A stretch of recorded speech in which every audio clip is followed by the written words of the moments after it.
Hello and welcome to the Typical Boro podcast. As always, I'm your host, Steve Dixon. Can ask you all to keep subscribing to our YouTube channel. Numbers are going up week on week.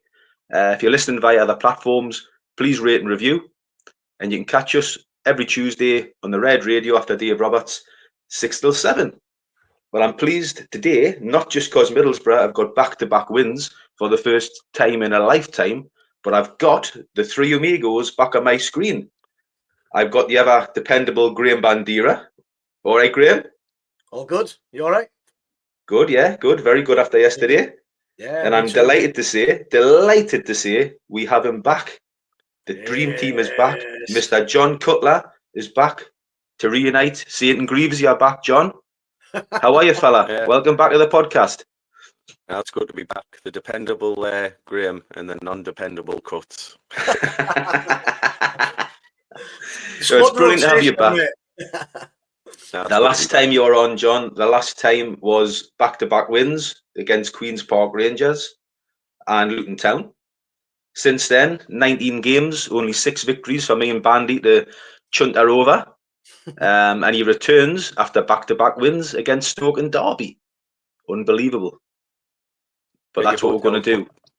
Get your hotels booked for Wembley. Cuts is back.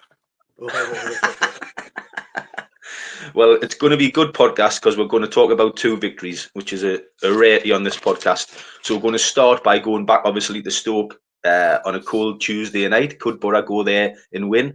Well, yes, they could. Middlesbrough went there and won 3-1, thanks to goals from Marcus Forss, Finn Azaz, and Tommy Conway. There were 3 changes to the side.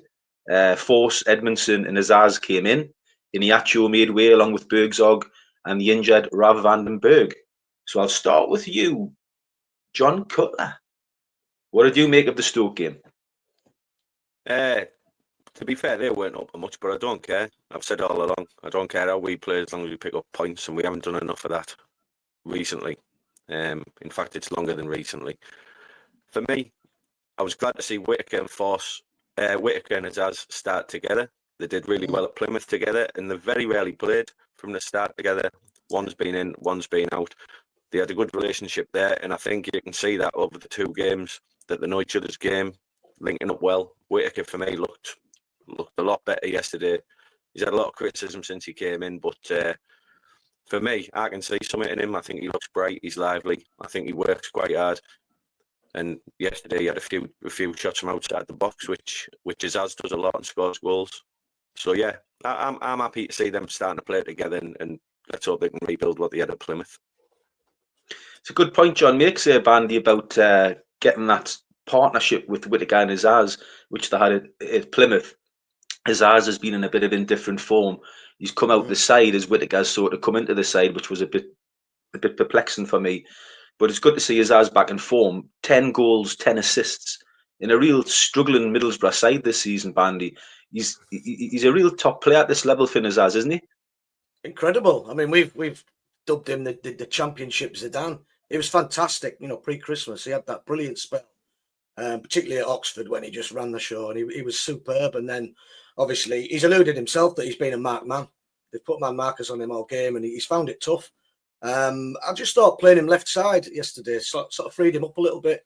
And I'm glad John mentioned about the inclusion of Whittaker and him and Azaz playing together, because we mentioned that the other week. And I think it was...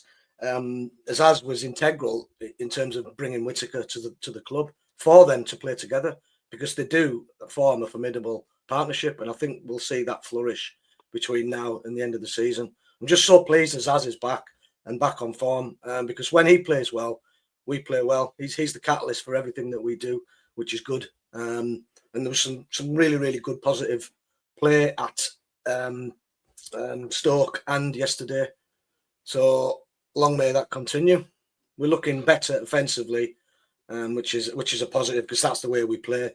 We hang our hat on that style, and if it doesn't work, nothing comes off. But when it does come off, we're capable of putting teams to bed, which was the case yesterday in the end. But we had to be patient yesterday. But at Stoke, we looked a little bit more potent. They were wide open. That game suited us, particularly on the counter-attack.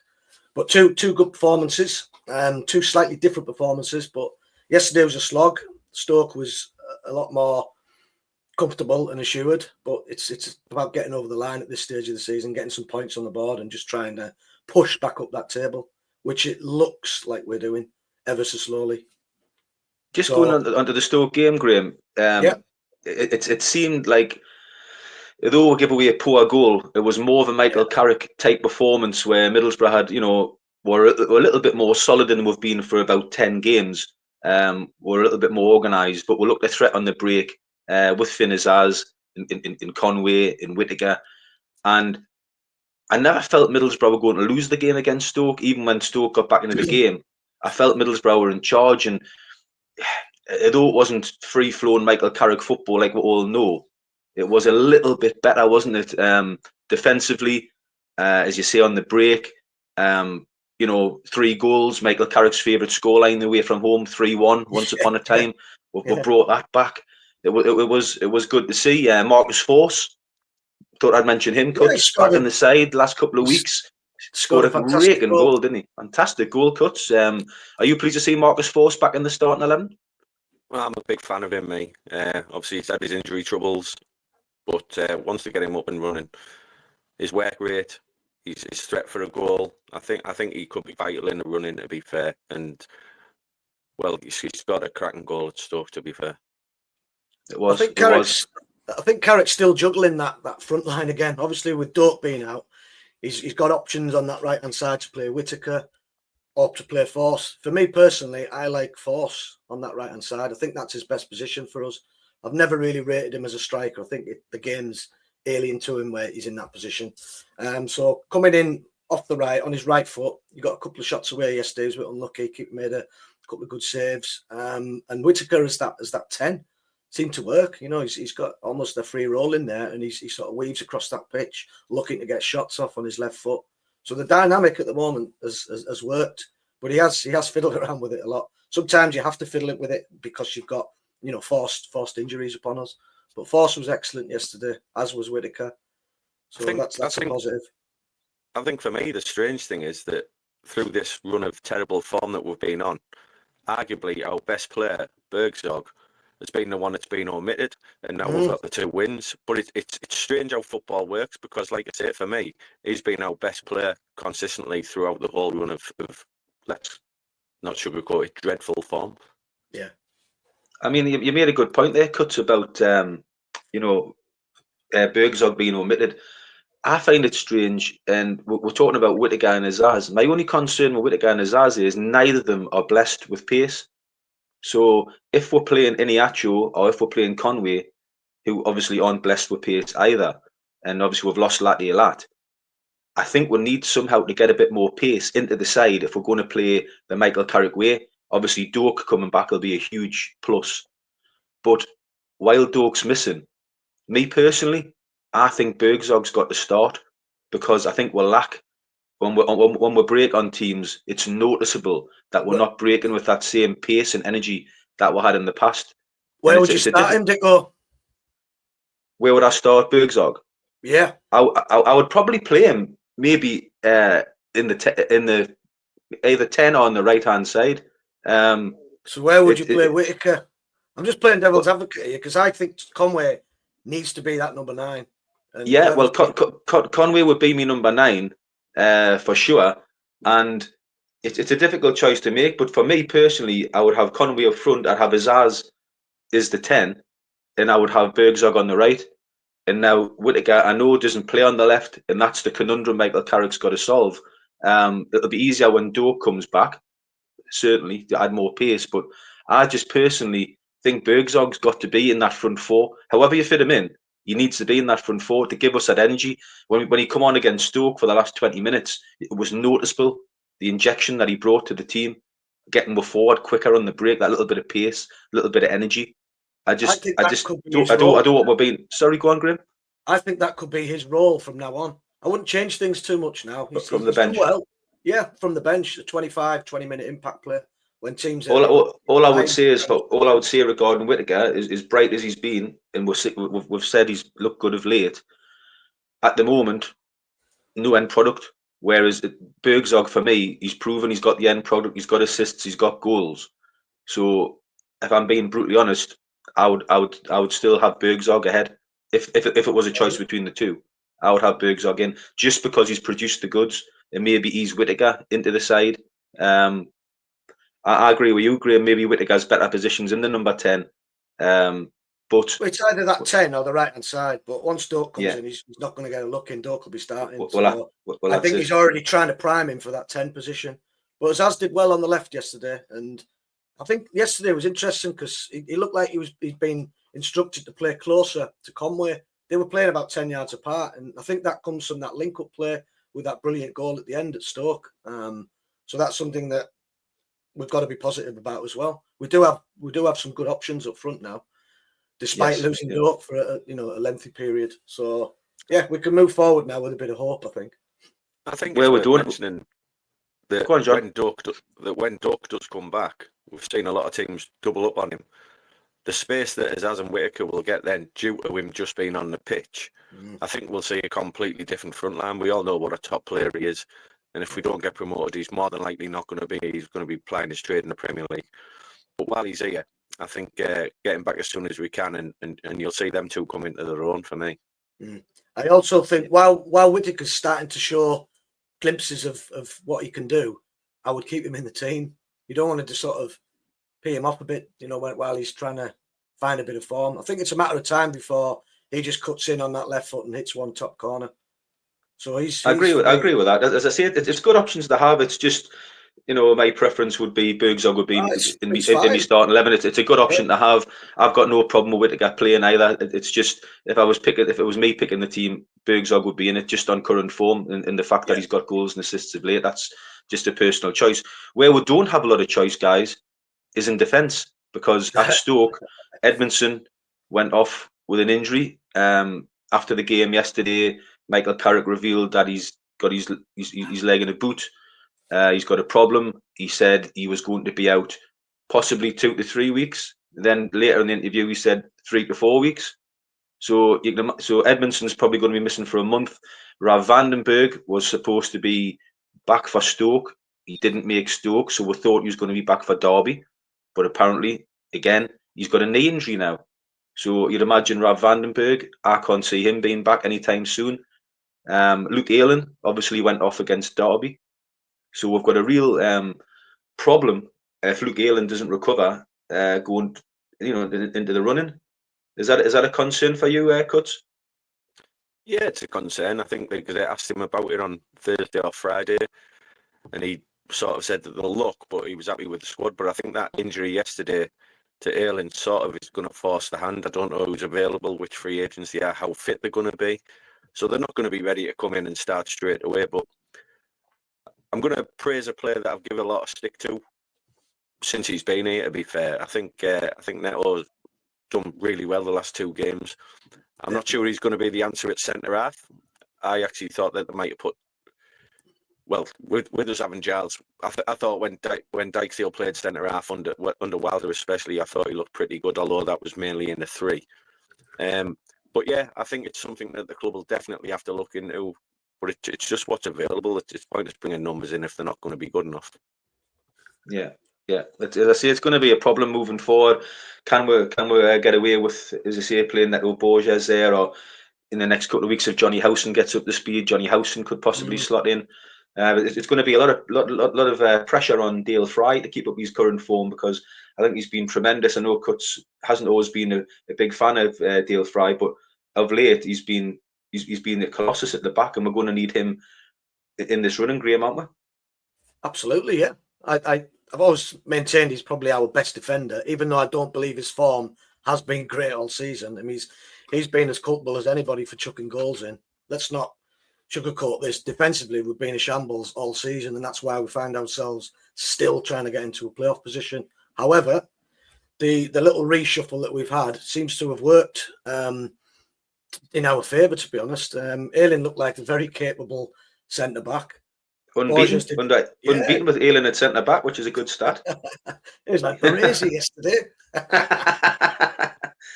Baresi with a man bun.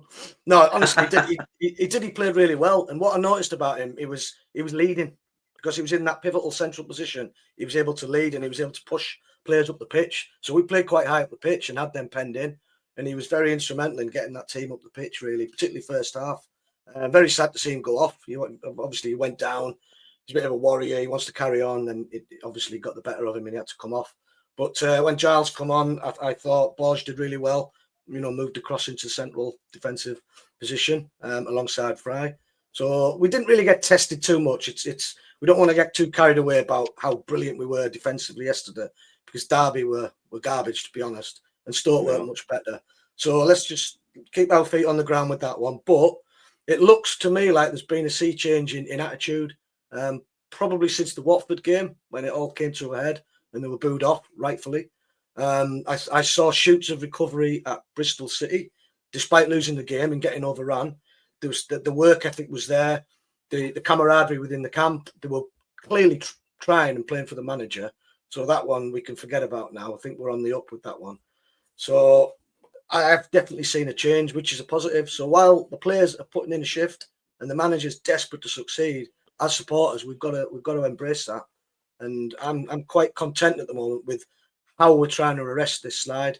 Personally, the season for me is to free hit now. My expectancy levels have dropped. I'm not even concerned about worrying about getting enough points for the playoffs. I just want to see us progress and be a better side. And at the moment, we're going in the right direction.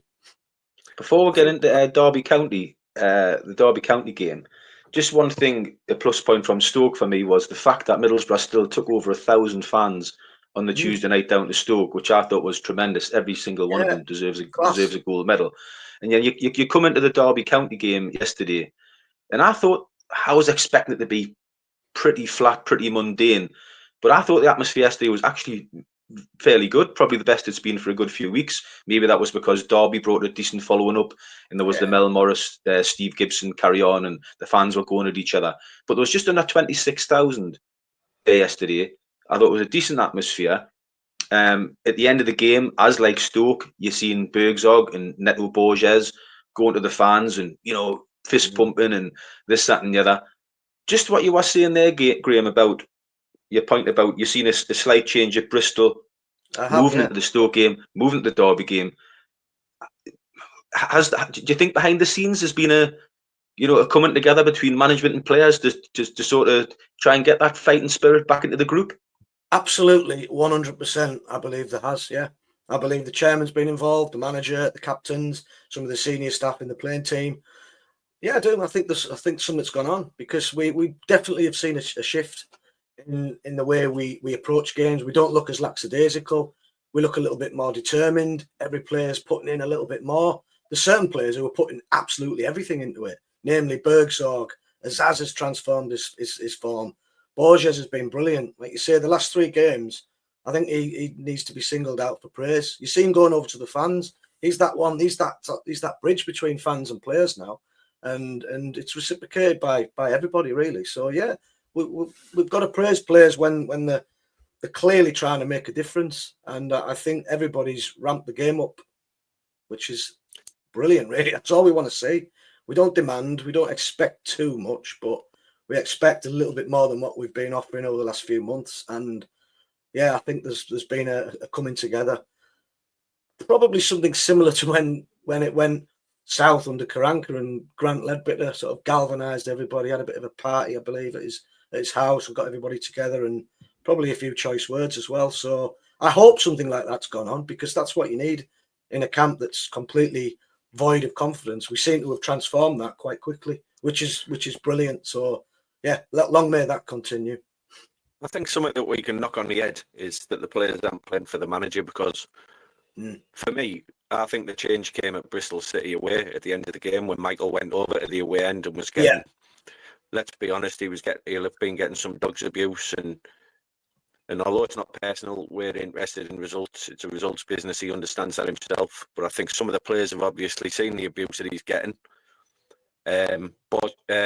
Borges was distraught at the end of that game, and I think, it wouldn't surprise me if the players have got together and said, "Look, we've got a decent manager here.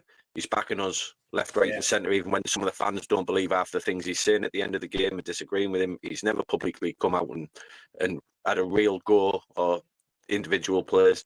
I think they've got together and I think Bergzorg, especially, is sort of like a cheerleader, isn't he? Going over at the fans at the end of the game, and for me, I think that's the perfect thing to do with how it was going. You can't do it when we're getting beat, fist bumps and all that, but on the back of 2 wins now, let's hope that's continued. I remember when Southgate used to do it and he'd come up with a North Stand, as it was back then. And the fans appreciate that. They don't want to see players walking off down the tunnel at the end of the game. A bit of appreciation goes a long way. We're there. We all want the same thing. I think it was the Bristol City, the scenes at the end of that game, what's turned things around players-wise. I think they've had a meeting.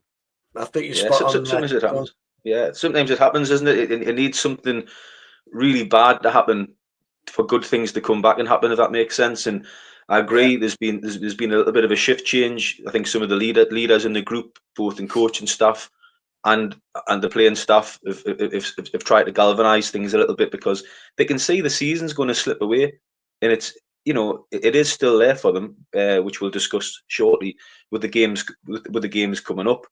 And we've seen a bit of that yesterday. Middlesbrough beat Derby 1-0, Finn Azaz with a late winner.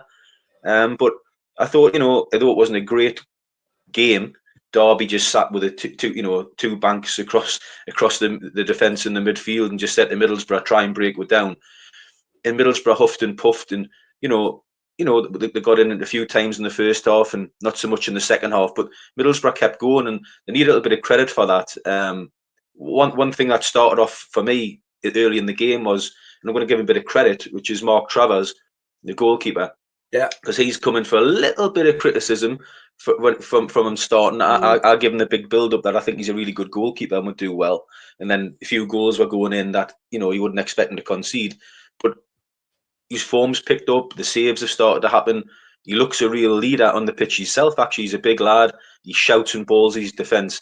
And yesterday, a crucial moment in the game for me, which seems to have been forgotten about, was a really good early save by Mark Travers in the game. Derby could have went 1-0 up, curling effort to the top corner, pulled off a really good save to his left-hand side. And what I liked was his reaction to get up and shout and galvanise his defenders. I think we've missed a bit of that in the goal. I think Senny Dieng was quite a quiet goalkeeper. I thought Glover didn't have a great deal of presence about him. But I think Travers does bring that to the team, and I think that's helping the back four. Now he's getting used to the defenders. But across the pitch, Dale Fry was a colossus. Every ball that come in the box yesterday seemed to hit Dale Fry in the head, and he cleared his lines.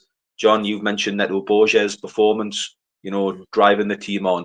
Conway, I've seen him having a pop at a few players during the game. Yeah. There does seem to be a little bit more fight in them now, and that was the criticism. If you looked at yesterday's game in isolation, just at the players and the body language against Watford, and then look at the body language yesterday against Derby, it was chalk and cheese, Graham, wasn't it? Yeah. If you go back to the Stoke game, for instance, we played ever so well in that game for the majority of that game, barring one lapse of concentration, which let them back in just before half time. When that goal went in, normally I would be like distraught, thinking that's it, we're not going to win the game now. But for some reason, I saw enough optimism in that Bristol game to suggest that we didn't need to panic in that Stoke game, and I was confident we would go on and get another goal, which proved to be the tale. Yesterday, I was confident, even at half time, we hadn't scored.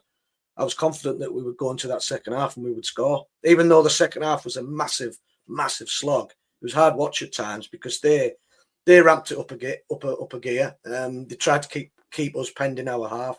We found it difficult to break on them at times because it just become turgid, really. It was a hard game to watch, but we got the goal. We kept plugging away, doing the same thing, doing the right thing. And if we keep doing that, then I'm sure it'll bear fruit, really, for us. So let's keep going.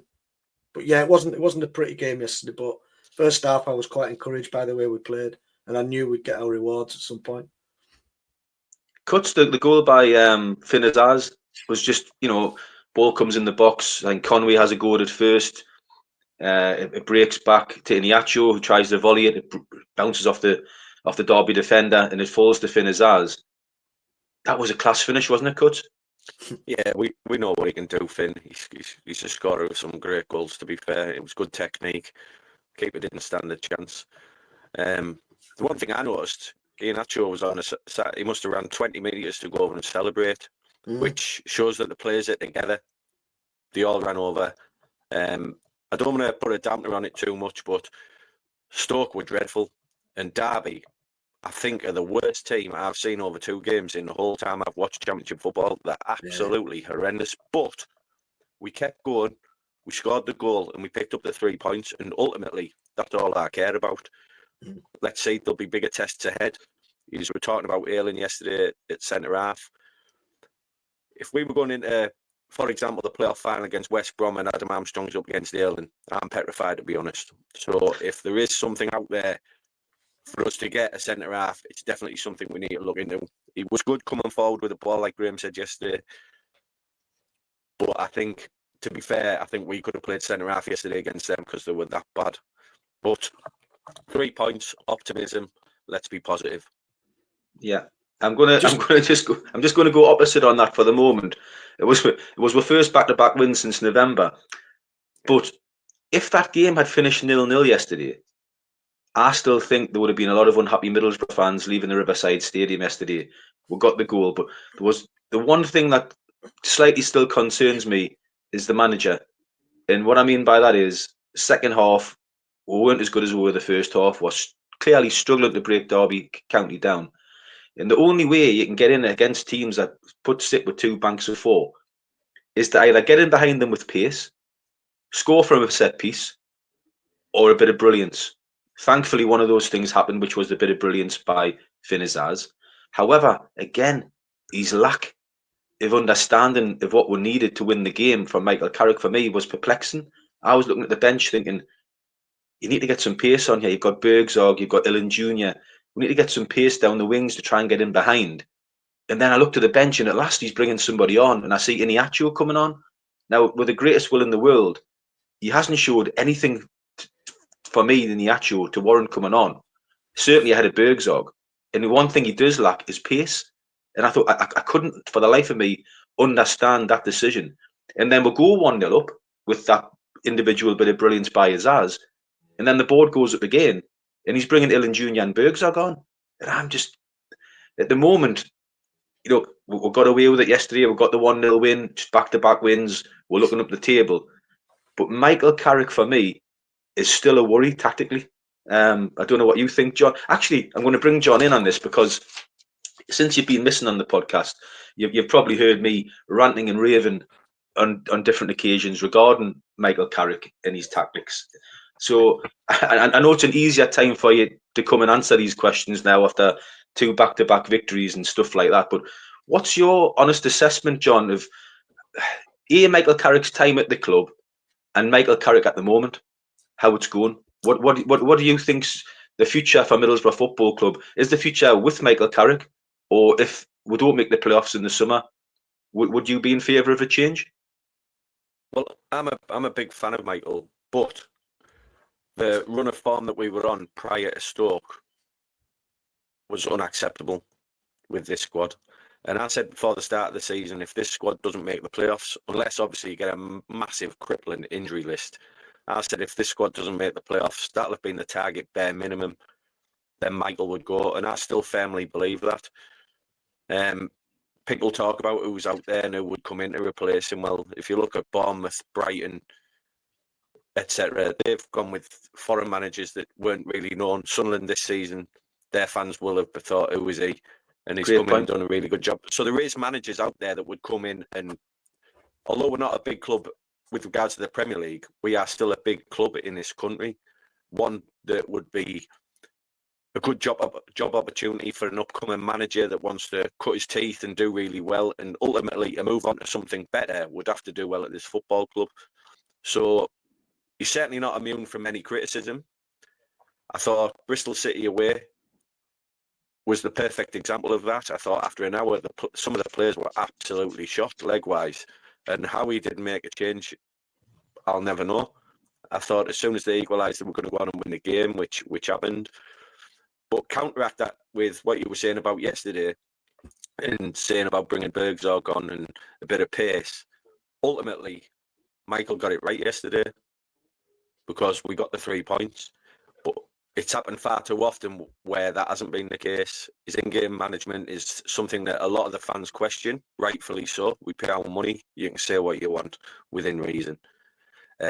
But yeah, he's not immune to criticism. But ultimately, if we don't make the playoffs, thank you, Michael. You've let us watch some fantastic football, goals, but it's not good enough. That's fair enough. No, I feel the same. But what happened on Friday, which I'm going to bring Graham into, is Graham went to see an event hosted by the Red Radio, which is our first, our last, our silverware event with Steve McLaren, Craig Hignett, and John Hendry. And Graham put a question out to Steve McLaren, and it got me thinking, because I was exactly the same as you, Cuts. In the summer, Michael Carrick doesn't make the playoffs. I've said on here quite vocally I would remove him. Graham asked a question to Steve McLaren: would you still be interested in coming back to Middlesbrough, maybe in a number 2 role? And then it got me thinking, would that be an option for the summer, Graham? It'd be a fantastic option, provided he's got no responsibilities with the Jamaica national team. However, I just think his knowledge and experience needs exploring, particularly if he's not doing something which you would say doesn't really suit his career. I mean, he's obviously gone to Jamaica, I think, for a bit of a lifestyle choice, and why not? Why wouldn't you? After so many years in England, managing England, Man United, Boro, he's had a long checkered career. And when I asked the question, I just thought it was done out of mischief, but also there was a level of sort of inquisitiveness about it, because I do think it would be a fantastic fit if he was just sort of patrolling that back room and just bringing in quality players and just seeing players for who they are and what they could do for this football club, and just offering Carrick a little bit of experience and nous and overall help.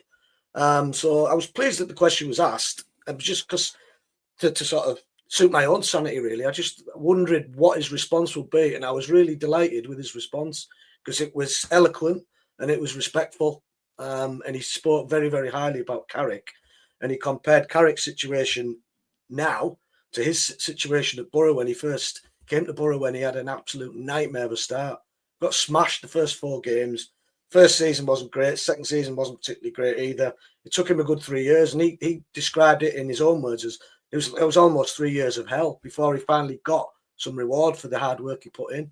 And he did say that Carrick is a fantastic guy. He was a wonderful player. He's brilliant to be around. Very warm in character, very unassuming, but also a fantastic coach. And he had no doubts that he would be a massive success at Boro.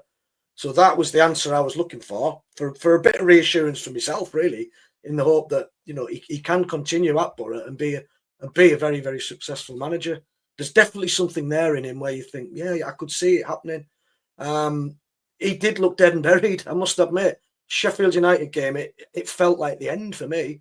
He just looked a forlorn figure. It looked like everything had gone south and there was no way of resurrecting it. However, something has gone on. Something has happened post-Watford. I'm pretty certain, like I said earlier, that there's been some sort of galvanisation behind the scenes, whether it's sort of senior players gathering the younger players together, saying, come on, we need to back this guy. He's a good manager. There's something there. He's trying. He's not throwing any player under the bus, not one single player. And he's had chances to, because we have on this podcast, saying how bad we've been defensively. He's not done that. He's remained loyal. Worked under Alex Ferguson. He never threw any players under the bus publicly either, albeit he probably absolutely drilled them in the dressing room. So there's definitely something to work for with Carrick. We need to back him. He's turned it around to an extent. We're now seeing sort of shoots of recovery, and I think his brief now from the chairman will be I need to see a massive improvement, Michael, between now and the end of the season, and then we'll reassess it. So he's fighting for his job. He's playing for his job, and he's also playing to sell season tickets, because that'll be on the back of Gibson's mind as well, because it's going to be a hard sell in the summer if we don't continue this positive form through to the end. We need to go into that last game of the season with something to play for. We can't be having end of season parties next month. We've got to keep picking up points by hook or by crook. Just keep picking up points, and we might see a shift in enthusiasm from quite a lot of the support, because I'm not quite sure where we're at in terms of next season, whether people are bang up for it, they want a new manager, or they want to just say, do you know what, let's go again with Michael Carrick. Because I'd be happy to go again with Michael Carrick, provided we see a transformation between now and the end of the season in terms of performances and hope. And some better Even- players in the summer, a better defensive setup. That's what's necessary for us to kick on, I think. We can't have a weak platform again because we'll be going nowhere. So, a question for you then, Graham. I saw the other day that Middlesbrough have the 4th highest wage bill in the Championship. Yeah. It was Burnley, Leeds and Sheffield United were the top 3. So, at best, I would say the fan base is 50-50 over whether Michael stays or goes. And that's at the moment. So, if this club doesn't make, if the club doesn't make minimum the playoffs, Gibson will obviously look at season ticket sales, and if he thinks 50% of the fan base aren't behind Michael Carrick, that certainly will come into the decision of whether Michael Carrick stays next season or not. Because although he said in the past about season ticket sales and income on the match day through ticket sales isn't necessarily a big thing, it's still important to have, like you said earlier, Dicko said earlier, about just under 26,000 yesterday. If 50% of the fans are unsure on Carrick and we don't make the playoff with the 4th highest wage bill in the Championship, I think season ticket sales will drop off, and I think that will come into the conversation as well. I think there was That's why I think what great. That's what I was saying about Steve McLaren cuts. I think I agree with you. If we don't make the playoffs, I would make the change. However, I would be open to something like that if Michael Carrick was going to stay away. I seen the club acting and bringing in, like Tony Mowbray was available not so long ago. I think he would have been a good one to bring in alongside Michael.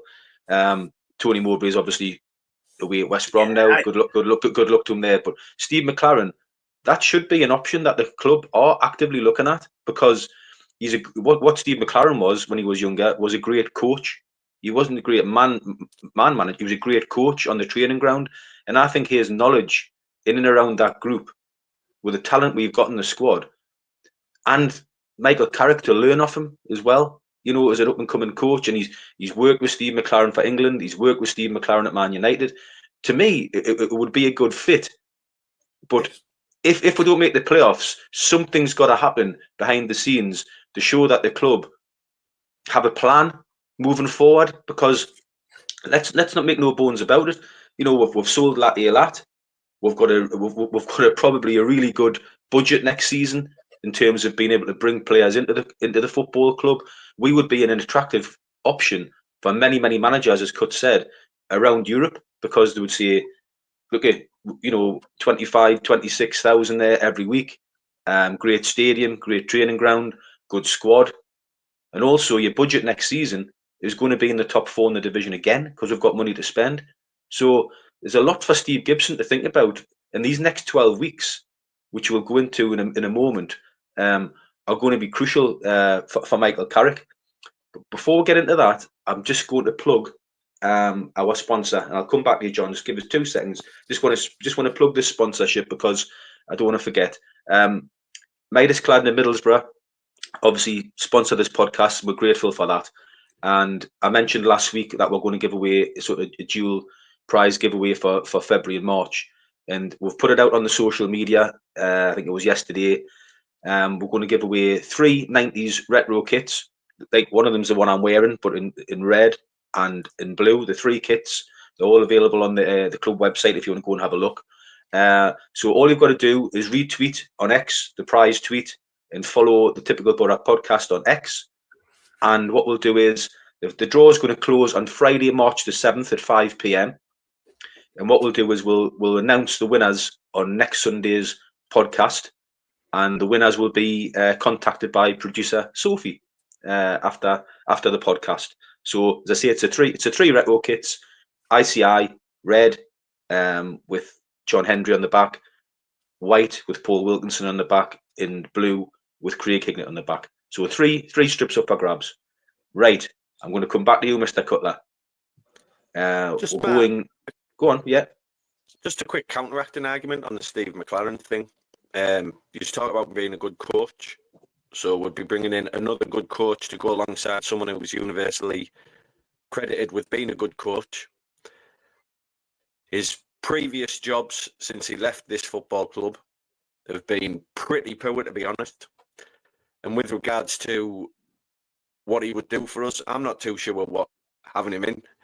You don't just bring an older head in for being an older head. We've already got a coach who's, like I say, he's highly rated as a coach. And would it excite fans? I think if we go back and remember the way things ended with Steve at this football club and fan running on the pitch throwing season tickets, it was toxic at the time. So whether I agree with that or not, that will come in. A lot of fans will think the same as what I'm saying there, whether I believe that or not. For me, I don't think I would do that. I know you two guys seem to be all in on it, but for me, I wouldn't do it. And what type of message would that be sending to Woodgate, Ledbetter, whatever your thoughts are on them, players that have played numerous games? There's enough experience in that backroom staff to see what's going on. Jonathan played at the highest level. Grant was a great leader for this football club, something that we've criticised. It's not happening on the pitch. Why aren't these lads standing up? They're getting paid by the football club. If we can see it, Steve can see it. You know, surely Grant saying to them, someone needs to be a leader on that pitch, like what he did. Was he the best player in the world? No. But you got 100%. He'd get in for a tackle when he could. He'd shout at players, no matter who they were, friends or whatever. He'd have a go on the pitch. So for me, the answer's not paying extra money to bring somebody else in. Get the guys who are in there to do the job. It's a good argument, Cuts. But at the end of the day, if the guys that are in there aren't up to the job, what do you do? Because at the moment, the way I look at it is, I don't see a great deal going on behind Michael Carrick in terms of talking to him, jumping up and down. I don't see anybody on the touchline doing a Leo Perovic and stuff like that. You know, I don't see much going on behind Michael. I just see them sitting there scratching their heads. Now, Woodgate, yes, but he's a young coach. Ledbetter, yes, but he's a young coach. Michael Carrick is a young coach. I just feel, and I'm not saying it has to be Steve McLaren, but if Michael Carrick doesn't make the playoffs, well, then the decision is he either needs some help to come in alongside him, whoever that may be, or he needs removing from his position. Because at the end of the day, if we don't get this squad into the top 6 this season, it's an absolute disaster. Now we've got 12 games coming up, so we're coming to that. Graham, I'll come to you in a sec. We'll go straight into it. We're sitting 8th at the moment. We're 2 points off the playoffs. We're probably going to need around about 22 points from 36 to get into the playoffs. That will give you about 72 points. That'll put Middlesbrough about 72 points, which is normally gets you into that 6th spot for the playoffs. So if you think about that, it's probably about 8 wins out of the 12 games, or it's 7 wins out of the 12 games and a couple of draws. So my question to you, Graham, can Middlesbrough do it? Can we put that run together between now and the end of the season? Can we you know, we haven't done it all season. We've been patchy. We haven't put, runs of 2, 3, 4 wins together all season. Can we do what we've done last season, funny enough, which is end the season strongly? It's a possibility, but if you want a direct answer, I'd say no. I don't think we consistently good enough to cement runs and put wins together. Great getting back-to-back wins, Stoke Derby, but that's Stoke Derby. Swansea will be a different game. That's a tough, tricky fixture. Leeds have got to come to the Riverside. They could probably win the league at the Riverside, which doesn't even bear thinking about. So there's there's a couple of write-off games already, in my opinion.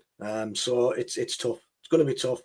I think all that bravado at the start of the season was, I probably got carried away as well, saying, we can get top 2. It's been proven over the course of the season. It was complete folly, really, because defensively we've not stood up. We've leaked far too many shambolic goals, and I think that'll be our undoing this season, despite being one of the highest scorers in the league, which just shows the indifference in the squad. It's agonising, really, how we look so potent at times going forward, yet we look Sid of the Sunday League at the back at times.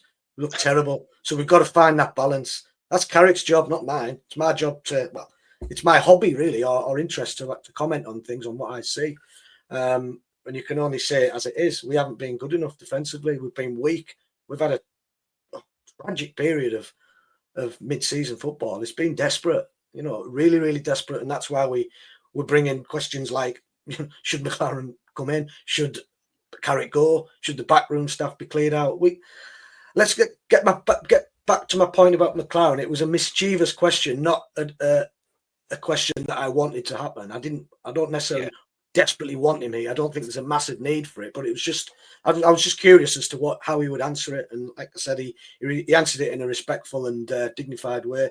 But I'm sure if the offer was there, I don't think he'd knock that back in terms of just having a nice little cushy number later on in his life, in his managerial career. However, I think Cutch made some valid points, and I've never been quick to question the backroom staff. I've always defended Jonathan Woodgate. It's a bit annoying, really, how he becomes a bit of a scapegoat, particularly on social media. Every defeat where we concede quite a lot of goals is get Woodgate out. He's crap. He doesn't know what to do. What's he doing? He doesn't know anything about defensive shape. Would you like to hear more from him, Graham? You know, since Jonathan Woodgate, he was manager at Middlesbrough Football Club. He was actual manager at Middlesbrough Football Club. He's a Middlesbrough legend. He's one of the, an absolute world class defender. Yeah. Played for the greatest clubs in the world. Wouldn't it be nice and wouldn't it be refreshing just now and again after the games? We heard from Jonathan Woodgate, to put his point of view, because since he's come back as a number 2, has he had an interview? I can't remember him speaking. Well, it's the same with Grant Ledbetter as well. All I want to know is what their roles are, what's their day-to-day plan. How do they help players? How do they help develop players? I've saw something before we started this recording. The club have announced a Boro on the road tour, where I believe players are going around social clubs, etc., and meeting with supporters, which is a fantastic idea for me. It's brilliant. So maybe Woodgate could go along to that. Maybe Grant Ledbetter could go along to that and, share their interests and information with supporters. That would be nice. But we don't know because we never see them enough. We just see them on the bench. And as fans, you can't get near the bench to ask them anything. So maybe it's up to the local reporters to delve a bit deeper and find out what they do. But call me cynical, Graham. Call me cynical, but is this like another Boris Johnson big red bus driving around trying to have people's pants down with a big slogan along the side of the bus saying "Get your season tickets now" outside the social clubs? Possibly, yeah. The cynic in me says that as well. Gibson's got a hard sell this summer, but going back to John's point, I think we're averaging 25,000, and he sort of came to the conclusion it's about 50-50 split with Carrick in, Carrick out. I'd probably agree with that. But that just because someone wants Carrick out, does that mean they're not going to buy a season ticket and go and support the team? That would be my question. If I wanted a manager out, I'd still buy a season ticket, even though I know it's going to be crap. I'd still go. I go out with duty. Most of the games this season, I've just gone out with duty, not expecting too much. Particularly in the last 3 or 4 months. The start of the season, I was very expectant, but my expectations now have dropped way off the scale because of how bad we have been, particularly defensively. So I think in the summer, you've got to start planning to get a better defence. And then I think we've then got the bedrock to move forward, because Carrick produces some of the best football I've ever seen at Boro, and that's the main reason why I still want him at my football club. And I want him to Cuts, it's going to come to you. We're just at the bandy, we're sitting 82 points up the playoffs. Need probably 22 points from a possible 36 to do that. Next 4 fixtures: Swansea away, who are 16th. Then we've got QPR at home, who are 14th. Luton away, 22nd in the table. And Oxford at home, who are 18th. These 4 games are critical, aren't they, Cuts? Because if we can't get 3 wins out of 4 or 4 wins out of 4, it's probably going to be season over, isn't it? Yeah, I think you look at them fixtures, and we all know every game in the Championship is tough, but you've got to be looking at minimum 9 points out of them 4 games for me. If we can come up with 10 or even better, 12, ideal. But time's running out. We have to go on a run.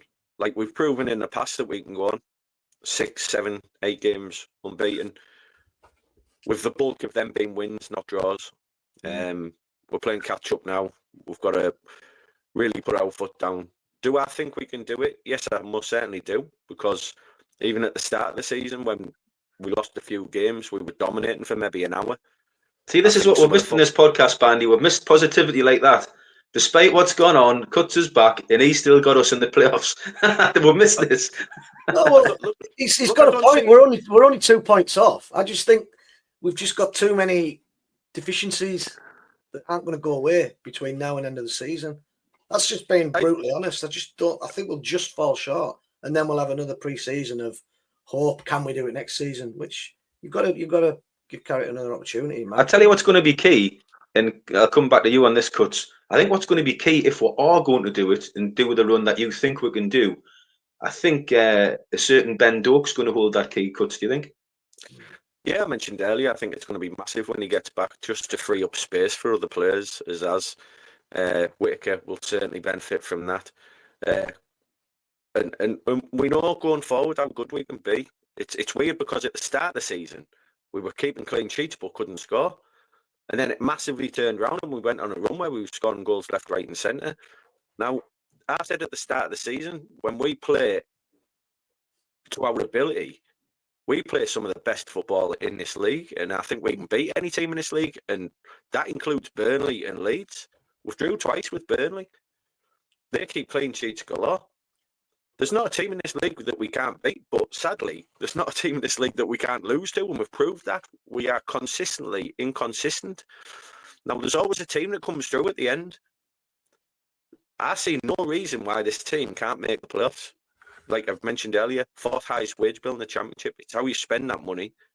But we've seen that the players have got the ability. Now, again, we alluded to team spirit, and now there seems to have been a shift. Let's hope that team spirit and a few wins leads us to Wembley and us all celebrating and forgetting the bad run that we really went on. I'm still positive. I do think we can do it. I'm not saying we will, but I do think we can. The squad's capable.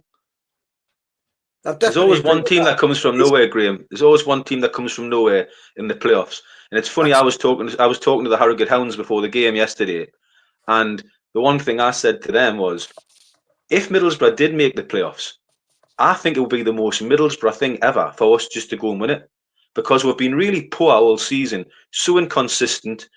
We've showed other than in flashes, we've showed nowhere near the football we're capable of playing under Michael Carrick.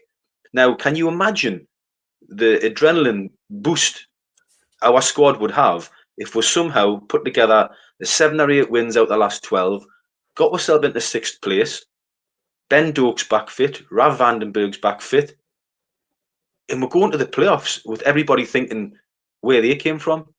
If you're a Sunderland or whoever's in the playoffs, a Coventry or a West Brom, whoever we get, or Burnley, even Burnley, I don't think they would fancy playing Middlesbrough under those circumstances with us just suddenly appearing out of nowhere with some form. Because like Cuts alluded to earlier, we've massively underachieved this season. And I think other managers and other teams know that on the day, like Cuts said, we can beat anybody in this division. I think I mentioned about 4 or 5 podcasts ago, Coventry. Look at the run they're on. Won 9 out of 10. They were 20th when Lampard took over. That's the level we need to get to. Forget winning 3 out of 6. We need to win every game pretty much to cement a place in that top 6. It's going to be tough. Blackburn is still hanging around there. West Brom, Coventry. We're one of them teams, but we're slightly just off the pace from them. They're ahead of us. And certainly with momentum with Coventry, I'd be pretty certain that they'll be staying in that 5th and 6th position. They're now 5th from 20. So that is some going. That's the level we need to achieve. I just think we're too inconsistent. That's all. I'm not getting on the case of the team or the manager. I just think we come unstuck in too many games. My points total, I always predict what we should get. So the next 4 games, Cut said 9 points. 12 are up for grabs. I normally half that and -2. So we'll probably end up with 4 points. that's just the cynic in me, but that's like I've done that for years. It's like typical Boro, Mr. Grumpy. But yeah, 9 points would put us in a good position. But other teams play at the same time as us. People forget about that. So when we win, somebody else wins, and that's when you get to the situation where you run out of games, and then you think, why didn't we do it? Why didn't we beat Derby away? Why did we draw at home to Portsmouth?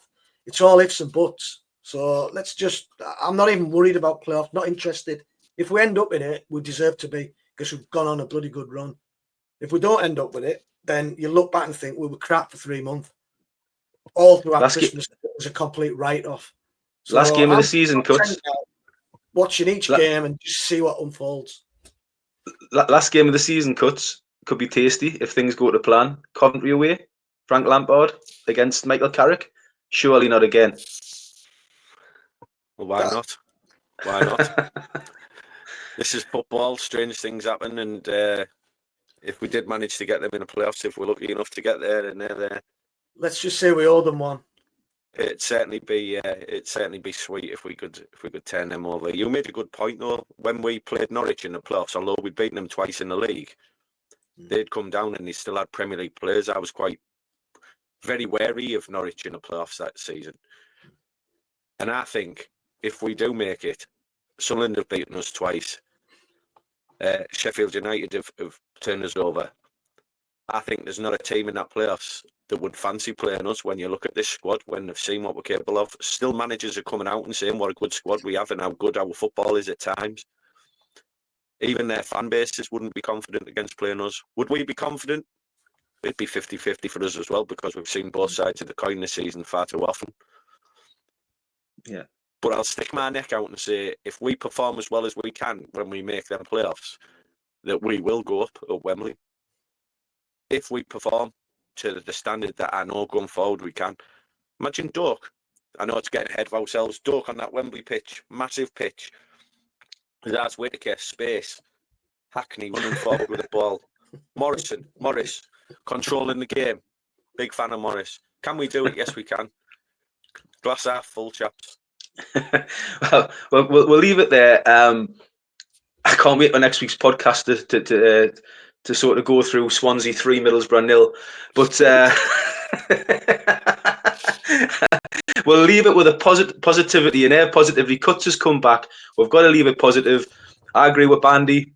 I think we've still got a long way to go until we're watching Doak whizzing down the Wembley pitch. But we'll leave it there, chaps. Positivity. Great to have you back on, Cuts. Absolutely brilliant to see you smiling again, back on the screen. Thanks for coming back on again, Bandy. As always, legend. Oh, brilliant. Love it. No problem. Brilliant. Right. Thank you very much. We'll see you again next week. And remember, don't see a typical Boro. Watch it, listen to it, and we'll see you again next week. Up the Boro. Up the Boro.